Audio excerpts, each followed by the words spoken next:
Welcome back to the Brew Projekt, everyone. This is episode 286. Church Room Bar. We made it happen. I was worried about this week that we wouldn't get it. Why was that? But we did. You know, just because there's a lot of things. Happy birthday, JT! Happy birthday! Yeah, no need to go through all of that, but thank you. I appreciate that. That's great. Yeah, a lot, you know, just a lot of stuff going on in general. But see, that's why here. I felt the tides turning. That's why I preemptively bequeathed you with your gift last week. I appreciate that, yeah. But we made it work. I thought I would be able to do more yesterday than today, but no, that turned out not to be the case. So I'm here. And it's good. It's great to be here. Yeah, so I'm here. It just sound like that, you know. There will be somebody that edited like our viewer count. Thank you, by the way, is trending upward. We're at 118 now. Ooh. But the views per episode are going up. In the last like 6 or 7 episodes, they've been going up a little bit more. So I know there's going to be people out there that are editing them. Yeah, they're going to start editing. So I want like a 30-minute pause between cuts and Instagram posts where JT goes, but I'm here. But I'm here. I want an awkward pause. Yeah, will be just a long, awkward pause. Us staring at each other. Yeah. I got some good beers today. I'm excited to do. You did say that. Yeah, there've been other weeks where he said, I don't have good beers. Yeah, there's some times where I just find some, but like these ones, I found them, instantly knew I wanted to try them on the podcast. These beers. Also, I'm back to Arrow, so I'm out of beers that I'd collected over my journeys. Back to Arrow and Shell and Pat's, which is Hall's. I was at Arrow Saturday.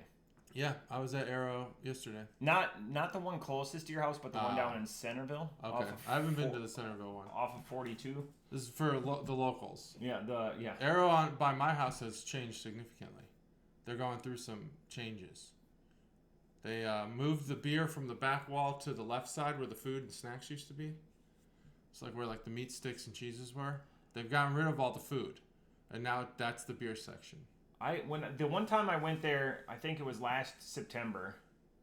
We went there to pick up some stuff, and the back wall was bourbon, and then like that back wall. I guess that to the right, bourbon on the back wall. Yeah, is that what it is? Straight ahead. Yeah, back wall. That's where the beer was. That's where the beer was. Well, kind of like. And now it's to the left when you walk in. Oh, interesting. Where the snacks were, and I didn't see the snacks, so looks like they're doing some reorg. You can't get some snacks there.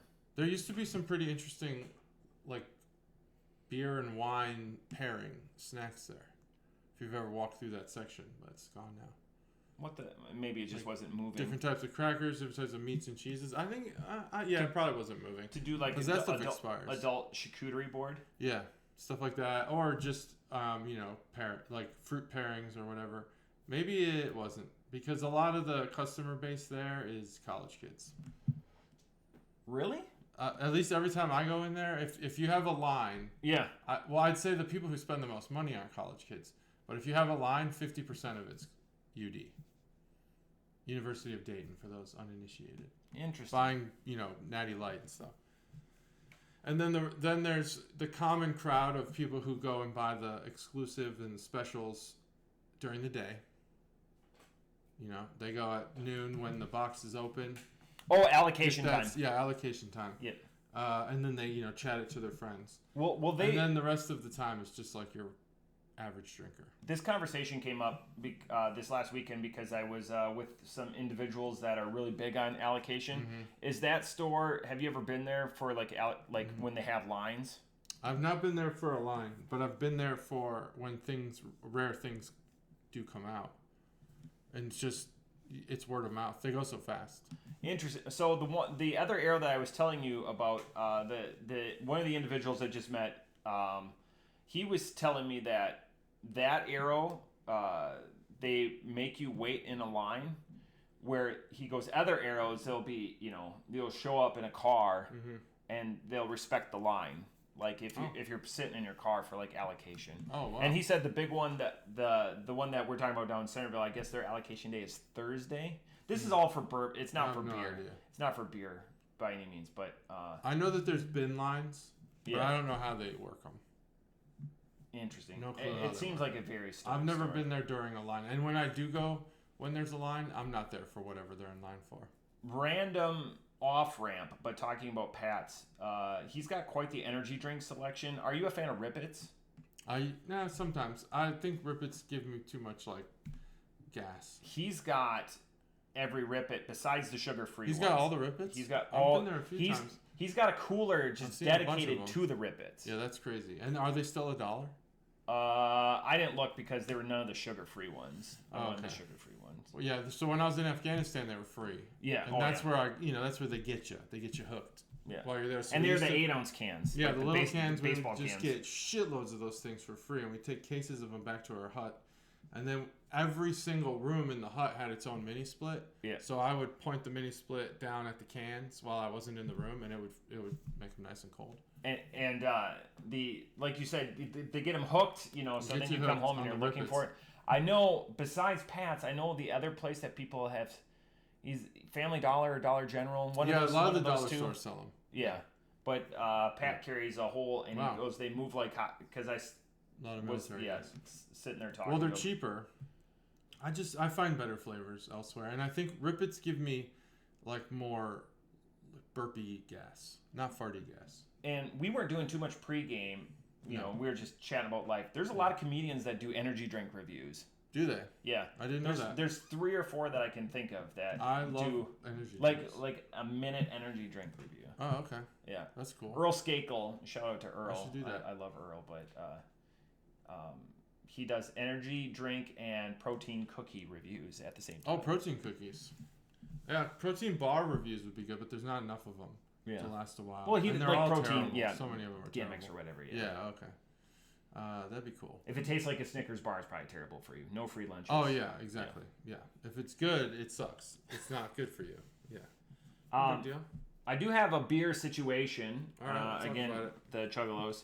So this last weekend, Stacy's coworker was having some individuals over, and goes to me, "Hey, let me know what you want to drink, because I'll just buy it." When's the last time? Because we're men of a certain age. When's the last time you asked somebody what they wanted and you were going to go buy it for them? For availability at your house? That's a good question, because typically I'll host and make people understand that I already have so much beer in my fridge that I need them to drink it. Yeah, I'm thinking like your Halloween parties. You've never been like, "Hey, what are you drinking?" Yeah, I guess I haven't. I guess in that regard, I'm bad at like being a host to personal people, but I do buy a lot of extra stuff. So I'm the same way. I've never, and I'm not saying this is a bad thing, but maybe it's been at least where I've been like, "Hey, what do you drink? I'll just go buy it," instead of just having a wide offering available. I guess there's a lot of people who don't keep a lot of drinks, like beer and stuff. We have so much of it. Some people probably go buy a 12-pack. Because you'll do the same thing I do. You'll pair people up. You'll be like, "Oh, there's Bob. Bob really likes Shandies or something like that," and you'll just get like, "Yeah, I'll say like, what kind of beer do you normally let me know what you think. Let me show you something in the fridge that you might like." Yeah, it was just weird because I've never been, because I'm always going to show up with something. I can't show up like, I'll always bring a cooler, it's hard, it's hard, especially with the misses. But it was weird. It was a unique or a random thing that I hadn't thought of in a long time. Yeah, I feel like, that's a really good point. I don't do that. I feel like you have... Not a bad thing. No, just definitely remember to do that. Right. More than I would. Yeah, I mean, the last time I think was when we did Mr. Cooler of Death, and I said, "Bring terrible beer," but I told people to bring that. Oh, you wanted them... You're saying you don't remember the last time you asked somebody to bring something? Nope. No. When you would accommodate. Okay, so I understood you're coming. Correctly. Like, I know certain people, I'll throw certain things into the fridge from the cellar, but I don't, because I'll just stock up my fridge. If they don't want what I have, then damn them. I might do that for snacks, actually, now that I'm thinking about it. Like, if we were gonna have people over, not like really. If Bob's coming over and Bob really likes Swiss cake rolls, you'll just stock up on Swiss cake rolls. You would do that. we would, yeah. I think now that I'm recalling correctly, we would do this for kids. What kind of drinks do they like? Because we don't keep sugary shit in the house. No. We don't keep a lot of juices. It's mostly just like diet soda, energy drinks, and beer. That's what we keep in the house. Yeah. And so, we have seltzer now too because the kids like that. But if like little kids like your kids came over, what do they like to drink? Juice boxes, pop, whatever. Yeah, that's why we always keep like by fives, flavored water, sparkling water. Speaking of which, we're gonna do those no-cuz today, but you've got a heart out. I got other people. Other people said they like the no-cuz, but yeah, that's just having a buffet of offerings. Yeah. Because we've talked about this before. We're a product of our upbringing where we had water, Kool-Aid, and milk growing up.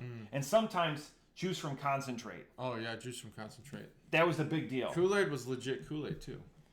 You needed to have a bag of sugar in the house to make it. Oh, yeah. If you didn't, you couldn't make it. No. There was no substitute. And yeah, you couldn't use, like, Caro syrup. Like, there'd be time we'd have... Or you couldn't just use the packet. Yeah, which you can now.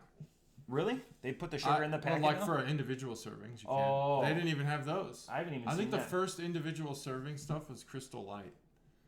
Yeah. Way back in the day, they like innovated that. Too bad they didn't patent it. Maybe they did. See, now for individual packets, we keep Prime in the house. So you now, got Prime? and we've had people stay in the last couple of months, and then they get hooked up. They're like, and then they're sending me. They're like, I found this flavor on sale on Amazon. That's cool. We did Mio for a while, but then we were just like, you know what? Plain water's not that bad. Yeah, Mio. I kind of like plain water. Mio was my jam for like back when we were still back in the building. Yeah. Because it was so easy to keep. Exactly where I did Mios.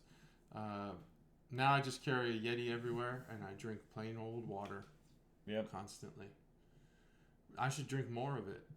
Even carrying it around, I don't drink enough. But that's cool. Yeah, the snacks, I would do that if like we were hosting.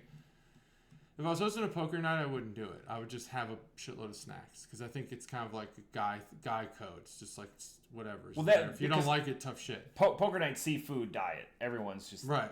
But if we're having like another family over, yeah, I'd be like, what kind of food? We'd probably have them over for post dinner or whatever. So it wouldn't be meal based. Light but snacks. It'd be like, you guys like chips or whatever. And most people would say, oh, whatever. So you're left to it at your own anyway. Yeah. It's a real finicky dance that everyone does when they pretend like they like everything. You brought up snacks, and I brought up to my wife yesterday. We've been together for 16 years, and I didn't know her go-to road snack. I know like her top 3-ish, but I didn't know her.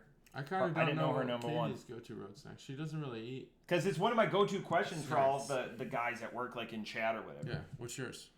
Beef jerky, 100%. Yeah. Beef jerky's a good one. I like the Slim Jim, the big Slim Jims. Now that they have the Slim Jim Tabasco, that's all I get.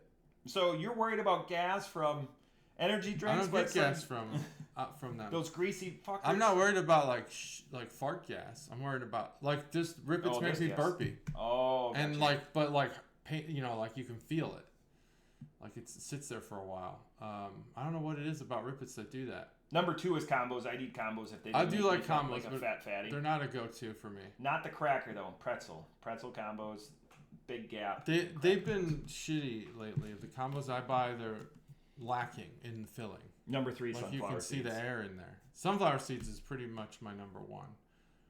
I like the Slim Jims when I want to eat, but the seeds are for. They serve 2 purposes. They're food, but they also keep me awake.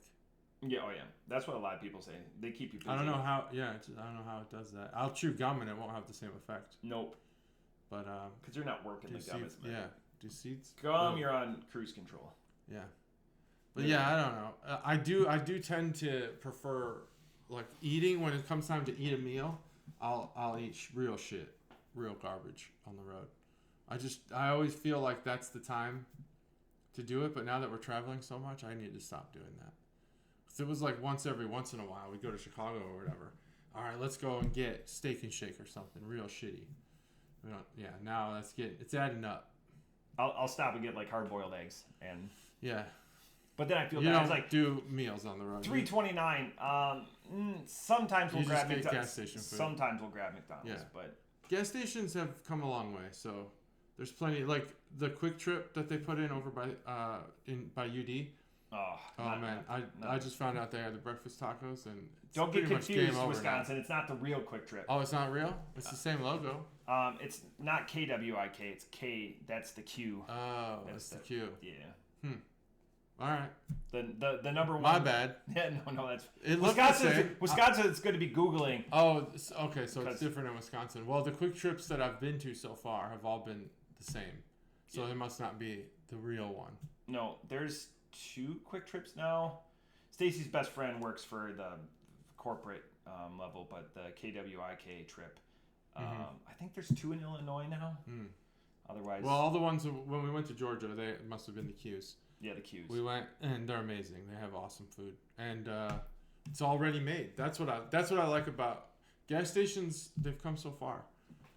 You don't need to go. I don't want to sit there for 10 minutes and wait for my food. I'm just grabbing and going. Yeah, I know. Yeah, that's true. I'm not gonna. Now I will say, one time we went to KFC in Kentucky. That was the longest I've waited for food. I couldn't believe it. Was it a buffet KFC? I've never been to a buffet one. I went through the drive-thru. It might have been buffet, but we went through the drive-thru, and I was like, everything I said, they said they were out of. They needed to make them. Well, everything. Good. I'm at the restaurant. You make it. Should have been made. It's fast food. Right. But it wasn't made. So anyway. There's nothing worse. And then if you get one that's like the single lane, so you can't pull out. Yeah. So you can't do like the regrets. Yeah. That sucks. But yeah. Anyway, gas stations are good. There's tacos. Now, Buc-ee's. Have you done a Buc-ee's yet? Nope. That place is legit. Off camera, we'll talk about the Buc-ee's. Yeah. The local Buc-ee's. The local one? I've got... we'll talk about it off camera. Yeah, on the road, Buc-ee's is the shit. All right. I know which one I want to start with here. And I hope it's not the wrong one. But we'll see. I know which one, but I hope it's not the wrong one. Dave likes the ice jingling. Oh, good. Well, I got plenty of ice jingling for you, Dave. Nothing I can do about that. Have you had this? Fun story, yes. You've had this beer? Of the line. I don't know if line. I've had this one. All right. Well, this is not full Snickers line. This is has toffee in it. But this is Hangry Heart Candy Bar Stout by the Brewing Projekt, and it is a Humble Forager collaboration. So there you go. Hangry Heart. Hangry. Lots to talk about, but it is playing on Snickers. Yep. Ready? 3, 2, 1. This is a stout. It is 9.1% alcohol. That's stamped on. Wondering if they have different when they print this label, if they have different like levels of alcohol by volume for the same beer. They do, because there's different years. Okay. So they print a bunch of the labels. Yeah. I was thinking for the same year, but okay, makes sense. So I got this beer because I love candy, and it's my birthday, and I figured I would have candy for my birthday, which is what I'm gonna do. So, the ingredients that they list here are chocolate, roasted peanuts, and toffee. So the toffee I'm not so sure about with the Snickers, because it does have the Snickers theme, because Snickers are caramel, nougat, peanuts, and chocolate. Or for you proper speaking people, caramel. Do you say that? You say caramel. Or caramel. It's like creek or crick. It depends what you're referencing. Oh, shit. It depends on the reference. I never say caramel. In fact... Not a caramello? What about a caramello? I don't even know what that is. Really? What is that? It's a candy bar. Oh, never heard of it. I say aluminium as a joke, but it's not that. It's aluminum. Because we took the English language and we made it ours. I forget. I learned where the accent came from. The like American version of English. Yeah. But I forgot. I forgot what happened to make that happen. I cannot remember at all. And then there's a reason why the Southern accent was born too, and I can't remember that. But it is what it is, as they say. People don't like that saying. What do you feel? How do you feel about it? My bad and is what it is are the Zero Burger non-committal like phrases that I've heard. Oh man, I disagree about my bad. I feel like it is committal. It's I'm taking responsibility for whatever It's too comes before it. too commonplace. People feel like it is. Like what? Like okay, so I could say I'm sorry, my fault. That's on me, or that's my fault, or I could say my bad. I'm not perturbed when people say it. I guess Yeah, I've phrased some it people wrong. are. I Some just people don't are use really. it. Some people hate it. It's not for me. Yeah, coaches don't like it either. Don't say my bad. Like I don't see why you wouldn't. Saying my bad is chuggy. One of the things that I think is hard, it's the most difficult thing to teach a kid, especially in sports, is how to take personal responsibility. And allowing them to say things like my bad shows that they're learning that they're responsible for things. But it is what it is something that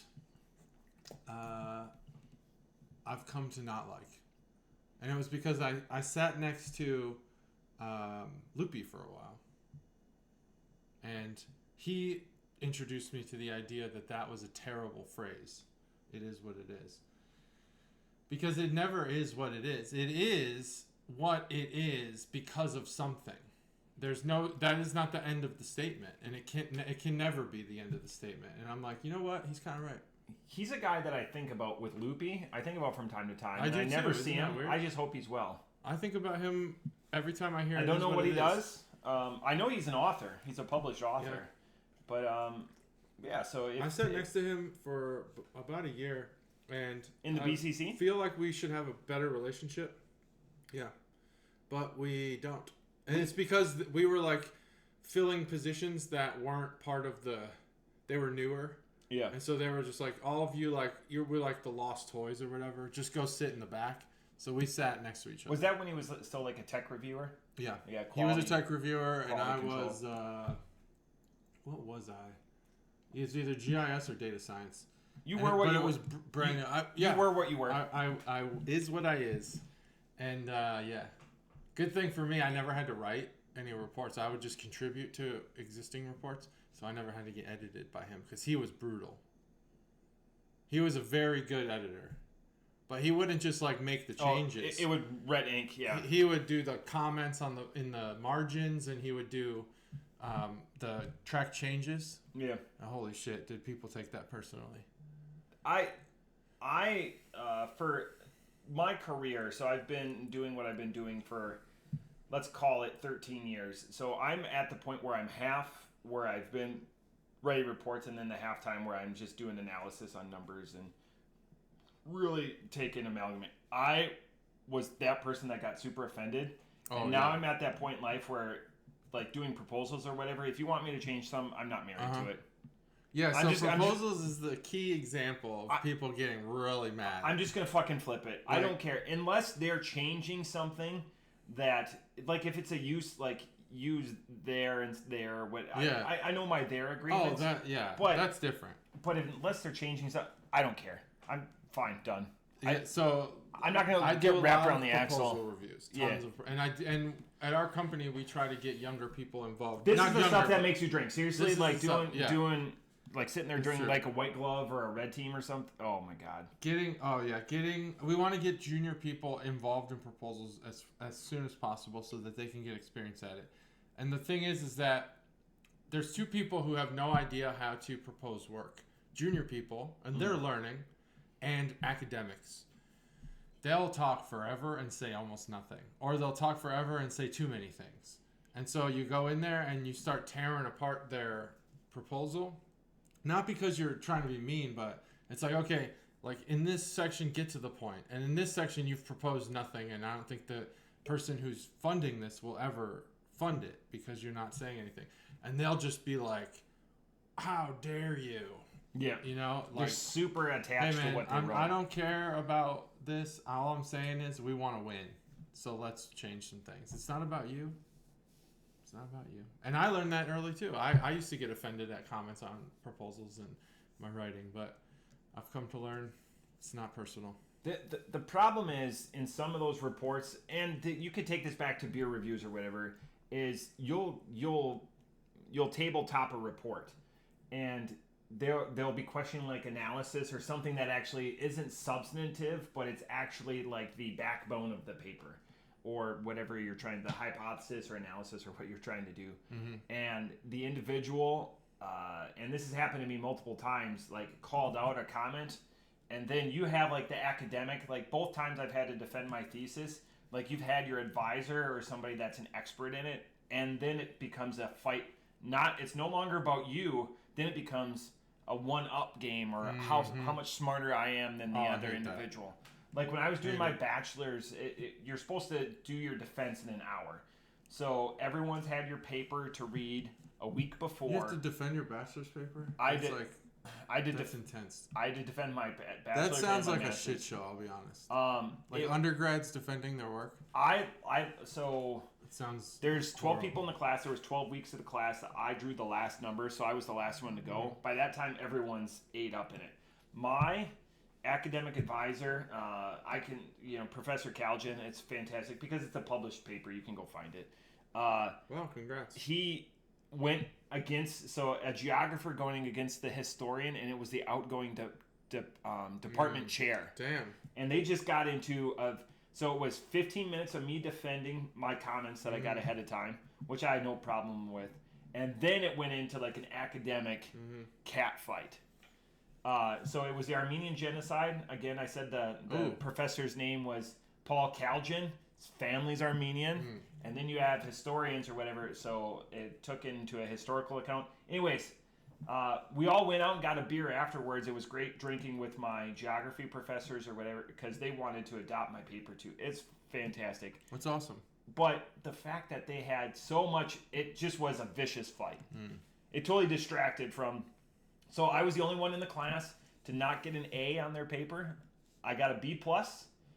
I was the only one published. Again, the actual historian professor retired when he retired. So when I got published in the American the Historians Quarterly, I signed a copy of it and sent it to him. Hell yeah, that's awesome. Yeah, I had a completely different experience. I didn't have to defend my bachelor's paper, my final paper, but it was on a topic so I was already leaning towards data science when I was getting my undergrad, which is in geography as well. And that guy was just like great analysis. Like he didn't really, it's not that he didn't get it, he got it. He was just like, I can't argue any of these points, like that they're wrong or right. He wouldn't. He just gave me my grade because we weren't defending. Now my master's thesis, that was on a very algorithmic process. And geographers, if there's one thing geographers aren't good at, it's algorithms. But they're getting there because GIS is computers. And so I did a very data science centric thing where it was taking remote sensing, and they were just like, okay. And that, I don't know if that hurts or is a good feeling when you realize that the people grading you don't have a comment because they don't understand what you're saying, and they're kind of just allowing you to say what you're saying. That might not be a good thing. It's just... But they're getting to the point where they're proficient in data science now, so... Did you have to defend in front of your classmates, too, in front of your peers? In my bachelor's, I had to defend in front of my peers. In bachelor's, we had to present. Yeah. And then they brought me back to present to the next class. But in my master's, no, we just had to present and defend to the staff. Gotcha. So it was a panel defense? Yeah, panel, yeah. And so it wasn't that bad. Yeah, my undergrad was 41 pages and my master's was 25 pages, and I was capped on the master's. I couldn't go. My master's was like 70 pages. It was, and it took all 2 years to do. You start at the very beginning of your master's program. Okay, yeah. And so it depends on how long you take your master's, but it took the entire time. Every class that you take, you do a final report block that builds up to the final product. And yeah, there's some that you're like, you accidentally did a topic that doesn't fit your paper, and you throw it away. But largely every class contributed. And in the end, they're like, this is gigantic, 70 pages. I still have it if you want to read it. I slapped mine now. My master's is a part because I did it through the Air Force is part of congressional record now. So that's cool. I had to sign some legal documents, and so they can use that for a review, and it's a serialized report. So that's fantastic. I've still been trying to get my master's thesis, implemented as a process in the real world. Because it would work, but no one wants to pay for it. So I need a proposal. I need like a SIBR or something that this fits. You need some seed money. Seed money. What are you looking at? Like $10-15? More than that. There's one company that's doing something like what I was doing. It's called What 3 Words. So basically what I did was I gridded the entire world. And then I would store spectral properties in all the grid squares. And GRS. Like MGRS, very similar but much smaller. And what I would do is not much smaller. It's based on the resolution of the spectral images you can get. Anyway, this is so exciting for all the people who are listening. What I wound up doing was, this is beer conversation. This is what Matt and I talk about actually before we ever hit record. So what I could do is if you normalize like all the spectral properties, you could do choice detection over time on a grid square and determine when like concrete needed to be redone. So you're like degradation. Gotcha. So I took the Long Beach Pier, and I just did this over and over and over again over the course of like 15 years, and you could tell when the concrete needed to be replaced, and then you could see when the concrete was replaced, and it would start all over again. What was the GSD on that? So 30 meters maybe. That's a really big but it's a big pier. So like if you do a there's you do a roadway interruptions, you throw away the anomalies. Gotcha. So like if you do a roadway, okay. So I have questions. Typically if you do a roadway, you're gonna want something that's like 30 meters is what you can get off Landsat. That's free. Yeah. They were not gonna help me pay for anything. Yeah. And the GI Bill had run out, so I wasn't gonna go to Worldview. What I got was free, but if you did a roadway, you'd want like Worldview. Okay. Yeah, like something something like 30 centimeters. We just lost everyone. I apologize if you're still with us. Like that, if you have an area big enough, like a farm, would be a great thing to do this with. Well, we do. I mean, they do farm alluvial lidar alluvial studies. Those are great. Now, if you want to do crop health studies, I have friends that do that and listen to the podcast, so they could chime in. Well, you can use my methodology. Just cite me with it. If you do crop health studies, you could do 30-meter resolution. Oh yeah, for sure. Like my long story short, friends of the podcast will both of them want to remain anonymous though, so I don't want to say their names.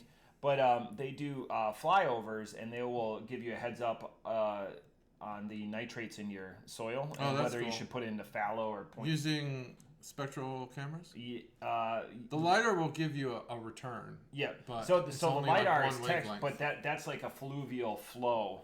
Like where the LiDAR gives you two things. It gives you where they're losing their nitrates. Three-dimensional like landscape, but it also does return a spectral reading at one infrared wavelength. But it's good. They're worried about a few places with erosion and then nitrate loss. What's great here is that I've been like an idiot on this podcast since for 300 episodes, and finally the Chuggalos will understand that I'm not always an idiot. Sometimes I know what I'm talking about. You're looking at two masters credentialed beer drinkers here. Yeah, he actually uses his. Mine is sometimes a filler, but no, it helps out. Yours. It helps out. All right, let's talk about this beer. Completely done with it. Wow. I want to wait. I would be. You're trying to warm it up. I'm trying to warm it up. I think that this beer, and I'm going to get a lot of shit from it because it's my hometown brewer with Humble Forager. Who's going to give you shit? Humble Forager. A lot of people that tell me with stouts that I drink. Them in fantasy. None of those guys. None of the beer snobs do football like that. So the interesting thing with this, with Humble Forager, I was at the brewery when they were talking with Humble Forager. Humble Forager was there. Humble Forager does a great job. That's really interesting. That's like timing is crazy. It was. Considering they were there. Yeah, it was December 8th of last year. And the Humble Forager reps were there, and I know that because of their website and seeing pictures. So, anyways, they're like the pleasant sour individuals, but not like the punch you in the mouth sours or whatever. Like the very whimsical watercolor cans. You've had a lot of Humble Forager. Yeah, watercolor cans. And they're there with like the I don't want to get too much into the canner boner segment because it's all right. It's trademarked. But trademark it was interesting because they were really kind of the opposites of like bold flavors versus like mellow, subtle drinks. And I taste this beer, and it came out cold. I'm gonna guess it's in the mid-30s. There's more there. I'm guessing that I'm not getting because I just slugged this can down because I was super thirsty. We didn't do a pregame beer. No pregame today. I could see where this is. Where it's going, and all of those other things would be woken up by maybe 6, 7, 8 more degrees of temperature. This beer is growing on me. I haven't had this one, so my first thought with the wrap or whatever, but I know it's canned in Eau Claire. I could tell by the It is canned in Eau Claire. It is canned in Eau Claire. It says on the can. Yep. Oh, it does? It does. It says brewed and canned by the Eau Claire Brewing Projekt, DBA, the Brewing Projekt. Yep. There's a lot of thoughts that I don't want to put on about the Brewing Projekt. I love the Brewing Projekt. I love their distribution. A lot of their distribution, and this is going to be is because of their partnerships with all of these other breweries across the country. They'll be like, hey, we can collab on this beer. Can you help us out with distribution? So that's why I can get their beer less than a mile from my house. Off the top rope, I see where they're going. I drank it way too fast. I'm going to give it a 3.75. I wish they elicit Snickers. There's an expectation when you put like the number one candy bar, not for me, but for probably most of my life. It's just tough to put that texture and everything, that like the satisfaction biting into a Snickers. Off the top rope, I'm going to give it a 3.75. Maybe I should have let it warm up a little bit, but that's just not my style. For a stout, it's the easiest drinking stout of all time. All right, that's true. I agree with you. It is very easy. You're gonna ask me a bunch of questions. Is that what you? Hangry Heart. The can art is some sort of goblin. He's getting staked in the heart. And he has his hands are exploding or fading or something, and there's bats around, and it's like a vampire, obviously, but he looks more goblin-y than a vampire. Goblin-y? Goblin-y, that's a adjective. Goblin-esque? Goblin-esque. Hangry Heart. Do you get hangry? Oh, probably, yeah. I don't get hangry. I just paused there for a second. I don't think I posted our last week's beers on Untapped. We got to do that. I don't get hangry. Hangry is not a persona or a feeling I get. I just get hungry, regular hungry. And when I'm hungry, I'm just as fine as when I'm not hungry. I do know some people who get hangry. I don't personally understand it. I think it's a comfort thing because I get angry when I'm uncomfortable, physically uncomfortable, like when it's super hot and I'm uncomfortable, maybe my back hurts or maybe I got the sniffles or something and I'm sweating, I start to get frustrated. I don't want to be in the situation. I also get angry when I make regrettable mistakes, like standing in certain lines that you're like, I should have done this is stupid or whatever. But I don't get hangry. I get impatient angry. Now, that's the Can Out Boner segment. You nailed it. You didn't talk anything about the art. I said there was a goblin-like vampire on there. Getting angry in lines. He's getting staked in the heart. And then I said I don't get hangry. The key here to this beer is in the peanut. That's where I think this beer excels. I think it... So the toffee's there too. The chocolate, the peanuts, and the toffee, everything they promise is there. All the flavors are there. they don't combine to make a Snickers, but they don't say that it's a Snickers. They just say candy bar stout. So, but like Matt said, there's an expectation that this is going to be a Snickers. I will say that the flavors that they give you are well done, just well done. It's chocolate, peanuts, and toffee. The toffee's prevalent at the end. The peanuts are prevalent kind of throughout, and the chocolate is right at the beginning. There really isn't much of a beer flavor in this, other than the fact that you're drinking, like the chocolate flavor is kind of a mix between probably chocolate and malts. But otherwise, it doesn't really have a stouty beer flavor. It's more sugary candy. I think this beer is well executed. My first sip was phenomenal. I could taste all the flavors right away, rushing in. As you drink it more and more, it does kind of coat the palate, so it makes it harder to taste and differentiate all the different flavors.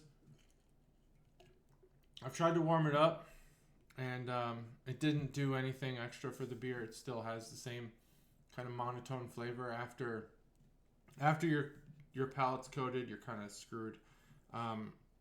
So this would be something you might not want to have a whole pint of, because you stop tasting it after a while. You stop tasting all the excellent flavors, and you just feel like you're drinking sugar beer.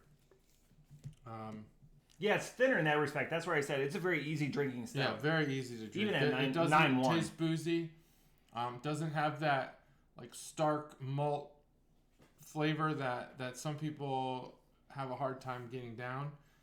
No, it is like a candy bar. It's like a candy bar beer. I have this beer at a 4.0. Execution is great. Something needs to wash away the flavor every couple sips so that I can taste more of it, or it needs to be smaller, like a 12-ounce can. Wow, advocating for a beer to be smaller. Yeah. That's not a hot. That's not a move popular on, take. you know. Yeah. Gotta move on. Gotta move on. MoveOn.org. All right. More ice sounds for Dave. Dave, we crave it. I'm really excited about this beer. I hope we didn't do this in the wrong order. This beer is just... I had another beer in my hands, and then I saw this one, and I said, yep. It's almost like an Anchorage. We're doing piece of this. art. This is Nightmare Brewing. We've done another Nightmare Brewing beer before. I purchased it. I think it had rice in it, and is why I bought it. Nightmare. I don't. Wow. You're challenging me. Yeah, Nightmare. We'll find it. Nightmare. But this is Chelsea Grin, and this is a sour ale served on... Bold to do the ale, sour second. But I'm so excited about it, so hopefully... Yeah, I know, it's bold. Sour ale soured on strawberries and raspberries with Earl Grey tea and bergamot orange zest. So there's some interesting new flavors here that we haven't had yet. Now, we've probably had Earl Grey tea, but in a beer? No, Wild Ohio is the closest find tier, out. tier beer that we've had. Let's Oh, find and out. it's And it's primed perfectly. Oh my goodness. Okay, ready? Yeah. 3, 2, 1. So this, I Didn't had need the nail on a that street side sour in my hands. It looked phenomenal, and I saw this beer, and I just said, yeah, we got to get this beer. The can art is phenomenal. The name is great. The ingredients are fresh, new, and also exciting. I thought this is going to be a beer that we're going to need to have. What's the ABV? The ABV on this is 6.7. Bigger for a sour too. Yeah, Delightful. bigger for a sour. This, and they also say re-fucking-cycle on the side of the can. And they are similar to Three Floyds, where they have built their reputation on heavy metal. Not even heavy metal, just metal, I think. And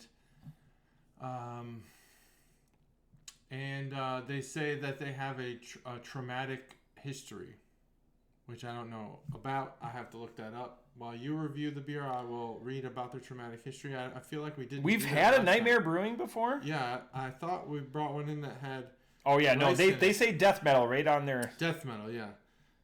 So it's in New York. Okay, that's what I care about. Yeah, in New York. So I'm excited about this beer. Chelsea Grin, for those who don't know, it actually has another name, the Belfast Smile, which is when you cut the face from lip to ear to have a smile scar, very much Joker-esque. Or if you've watched Sons of Anarchy, one of the Irish bikers in that show has a very fucked up scar on his. That's a real scar, by the way. Oh, Chibs? Yeah. Yeah, that's real. He's been in a bunch of other stuff. He's played a bit role. He's been in Guardians of the Galaxy. Yeah, okay. He's been in a bunch of other stuff. This is, you said Earl Grey tea, and Earl Grey tea. Immediately my, you can hone in my 6 to 12 just went completely. But this is went totally back to 6. It's a balancer. Like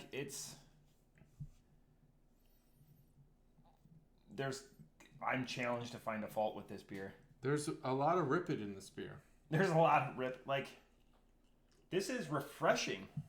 At a 6-7. It is refreshing. I did keep it quite cold.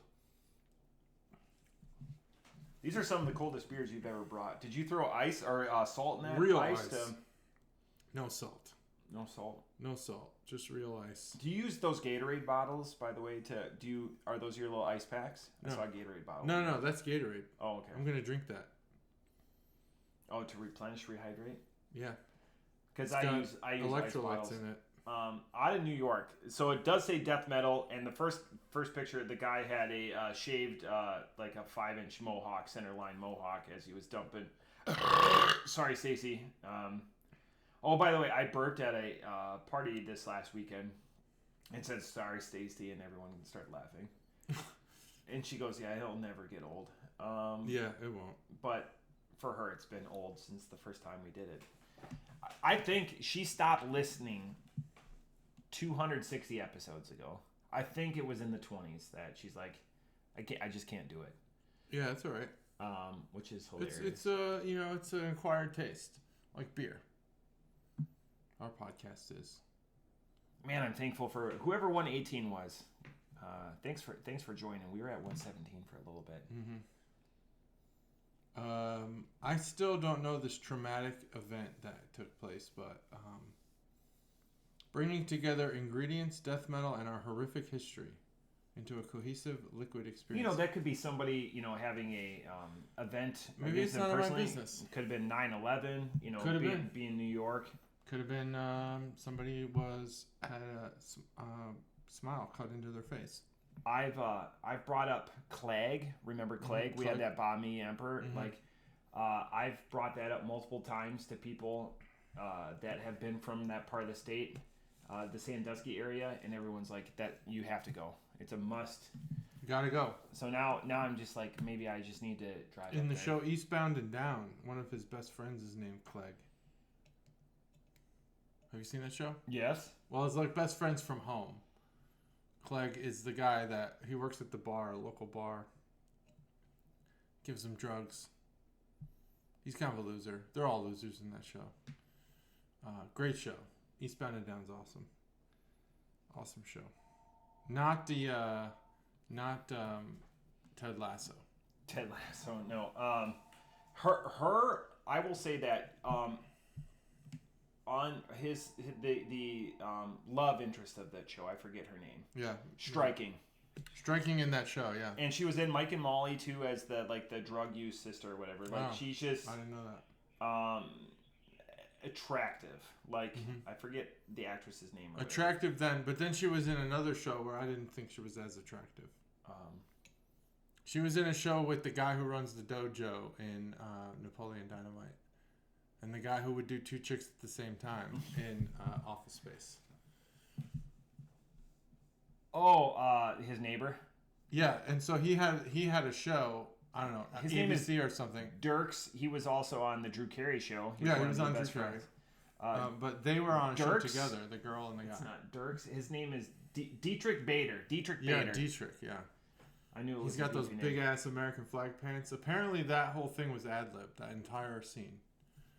There's a really great Napoleon Dynamite documentary on Netflix or on YouTube that includes all this behind the scenes footage filmed just like you would with a camcorder. Yep. And the whole dojo stuff, that was all ad lib. There was no scripted scenes in that. Really? Thing, I believe. Yeah. Speaking of American flag pants, the 4th of July. 4th of July just happened. What do you think about people doing on nights that aren't the 4th of July? This is a hot topic, by the way. Like, next door, by the way, don't log into your next door if you have it.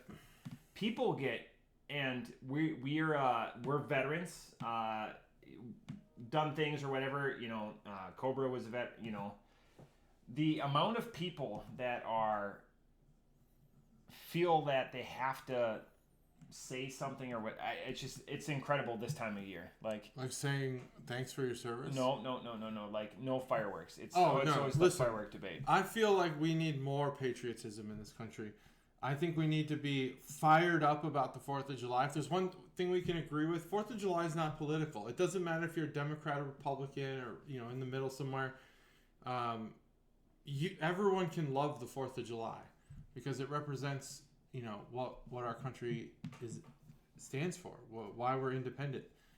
Fucking light some fireworks, man. Have some fun. Stop being such a fucking just buzzkill all the time. I choked back on how many fireworks we did fire just because I was getting like, these are loud, and we did it the night before because 4th of July for the mole people was on a Thursday. Mm-hmm.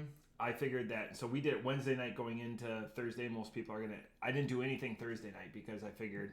And we have a dog that's very, very, very skittish or whatever, so we drugged her up a little bit too. Mm-hmm. But I kept it subdued. So I bought all of these fireworks that I don't know when I'm going to shoot them off. Saturday was a good day to do it. Yeah. The 6th. It's just incredible how many people post and just feel like, you know, that's where like social media and stuff is just like, the next door is just a toxic app. Look, I feel like people feel like their points are going to be taken. Like people are going to put them on their shoulders and carry them into Valhalla or whatever. If you post anonymously on social media, first of all, fuck you. You're a loser. And your comment is null and void. Doesn't matter. Don't post anonymously. You're a loser. Yeah. Secondly, there are some things that just transcend your opinion, and one of those things is the 4th of July. Boom. Those are rules. I do like that Chuggalo mom corrected you on Chuggalo's sister's birthday. Yeah, she helped me figure. I couldn't figure it out for some reason. It's awesome. Yeah. Shame on you. You have one sibling and you can't remember her birthday. I know her birthday. And you guys are close. I know the day. You don't know the year? Yeah, I know the year. Now? Yeah, I know the year always. I just didn't want to figure it out. Crazy. 83. That's my year. December 27, 83. It's my year. That beer went down super smooth, but I like this beer a lot more, but it has an effervescence to it that makes you appreciate it longer because you can't drink it as fast as you want to. Yeah, true.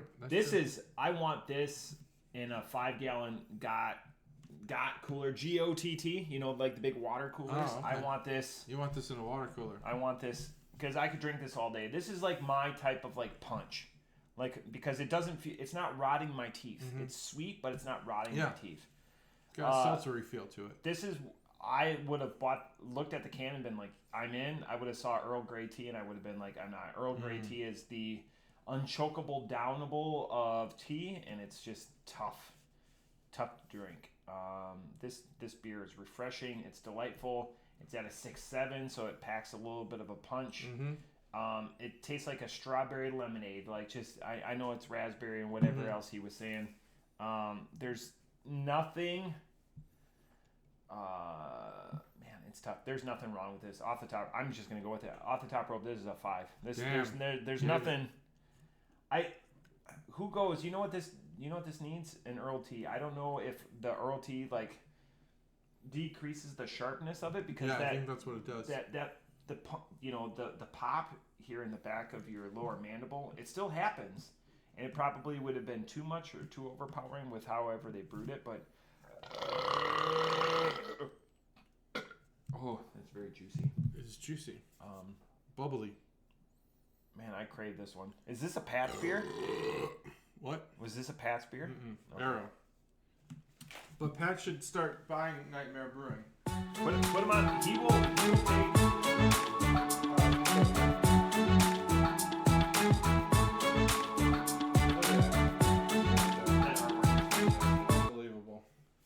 I'm gonna look at it, and I typically don't look at it. I was gonna take the whole sticker off and just show it as one flat surface, but I didn't.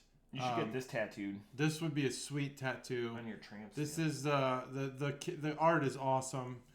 It is a Reaper giving a Chelsea smile or a Glasgow smile or Chelsea Grin. Now also Chelsea Grin is a band name. If you want really hardcore punk, ska, hardcore death metal. Mostly it's just like hardcore. I think it just falls under hardcore. No other label. It's very.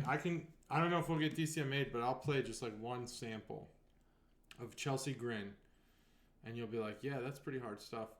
I think Stev would like it. Chelsea, how do you spell that? Chelsea Grin, got it. Let's see. We'll go with their top song here. I'll talk a little bit. We'll screw it up a little bit. Okay, so like a Cannibal Corpse. A little bit like that, but they also have a screaming style, a screaming yell. So see that? They have a dual vocalist. Yeah. So that's Chelsea Grin. That's pretty hard stuff. The drumming is good. It's a lot of fun. Yeah, that's Cannibal Corpse, Cattle Decapitation. There's a couple of in that genre. Mm-hmm. One of my old coaches at Orange Theory is a big. He would probably listen to that. Oh, probably. The dual vocalist. They've been around for a while. Mushroom Head now has a dual vocalist. Now they went boy girl. Mm-hmm. So that's an Ohio band, but not death metal by any means. Yeah. But I like that, especially in that when you do the dual vocalist balances. Yeah, it out. I like the double bass. I like the drum. I was gonna say double bass. Yeah, and it's I like understand. syncopated. It's got some parallel action in there. It's pretty good. Yeah, so I like that. This is fantastic. If you like Chelsea Grin, that's cool. So that's what this can art's all about, and it's just bloody. It's black and white, but the blood is red. Sin City. And that's what's cool. Yeah, Sin City is a very good way to describe it. That's the can art Bonner segment. It's just eye catching. It's very scary. I guess very horror esque, for very horror modern. Okay, so that's the can art. It's great can art. It caught my attention. It got me hooked. And okay, this is a sour ale with regular sour flavors and tea. So how do we interpret that? I have no idea where the tea falls in this beer, which makes me agree with Matt that the tea must be like a leveling agent. It is introduced into this beer to kind of like fuse everything, because you can't find it when you drink the beer. You can't find the tea. It's really good. It's super carbonated. It has a very almost what would be comparable in this regard? Just so carbonated. They put tea in a lot of their beers. Like, look at. I didn't know that. They've got like a background to like all their beers. Like, this website is fantastic. It's great website. 4-color motif. Mm-hmm. Like, again, check out here, nightmarebrewingco.com. Like, I'm going to go check. I'm going to see if I can order more of this stuff, because... Yeah, please do. There's more at Arrow. There's other Nightmare beers. I can tell you what they have. The defenestration of Prague. Like, do you know what it is to defenestrate? Mm-mm. To throw somebody out a window. Nice. Defenestration. Well, that's very great. Do it. Yeah, this beer is very good. The carbonation, I think, given the carbonation on this beer, which is what you're hearing now, it's almost as if they use the scientific method, which is to hypothesize, test that hypothesis, and then record the results and iterate.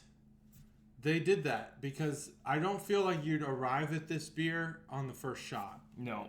You had to have tried this a couple times. And to get the flavors right, sure, maybe you get that first or second shot. But then to add the carbonation, I feel like there needs to be a lot of trial and error. This beer is essentially perfect. in everything that it delivers. Again, you cannot find the tea, and I think that is because they use it in some way that's like gastronomy. They use it to do something to the other flavors. A lot of times when you see a zest, you get like a bitter this bitterness to it. You don't get that with this beer. It all puts it together very well. I also can't find what I wanted to sit at a 4.75 just because of like what it is, but I just don't know of a thing they could do better in this beer. I think this beer is executed perfectly. It's got to be a 5 because there's just nothing more that you can do. I do get the raspberry, unlike Matt, but I see where he's coming from with the flavors that he had described. Strawberry, raspberry. I don't really get the orange zest, but I think that there's like a citrus element to this. And then that tea, I just don't get at all. But it's definitely doing something here. But that carbonation is what brings this home for me. 5.0. First 5, dual 5 in a long time. Their website, I want all of these beers. They've got a quad. They do heavy sours. Like what I mean by like a heavy sour, like a 6+ or a 7+ sour. They've got some. The artwork is on. They've got gosés. Like they've got a bunch of heavier stouts. So they do everything that's like a sweet spot for this podcast for sure. A Mediterranean double dry hopped. Like what is any of this stuff? But again, it works. And then it pairs. They always say it pairs well with, and it's a metal song. It's a well known.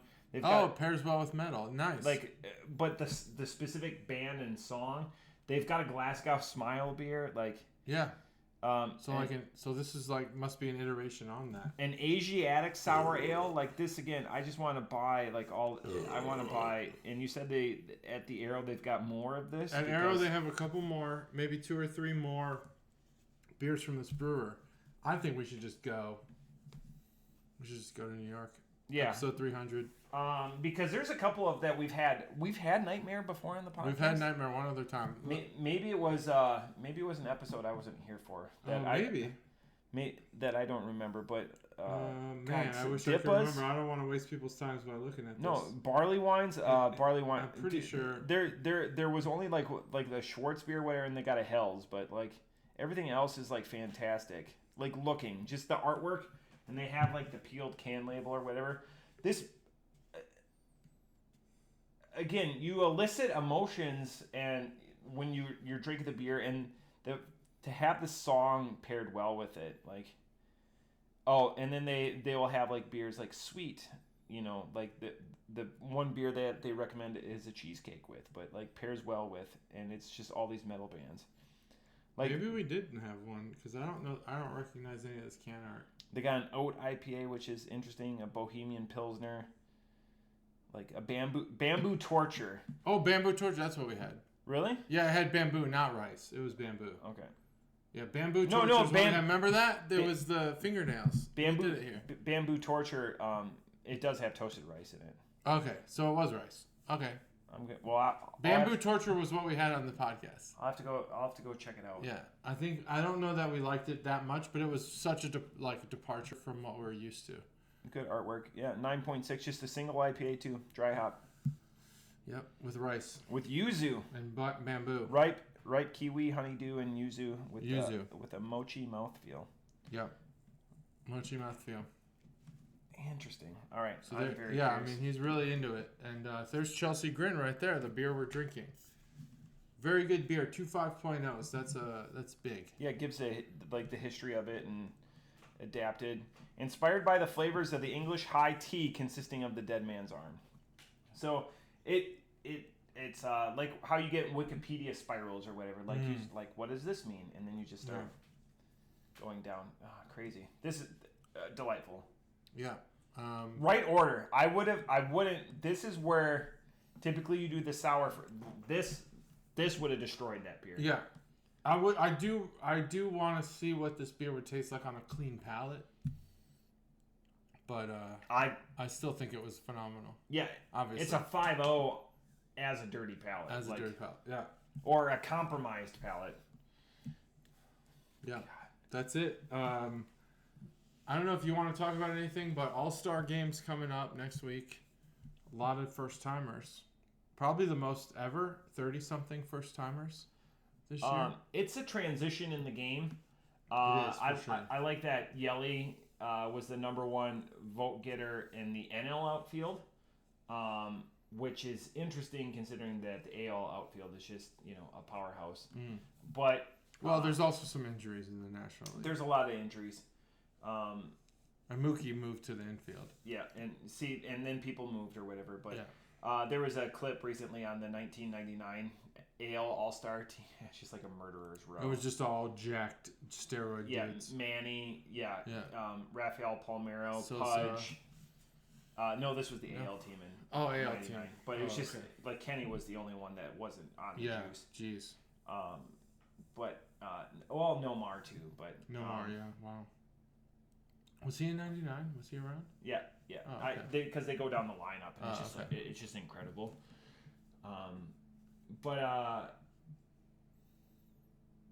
Baseball.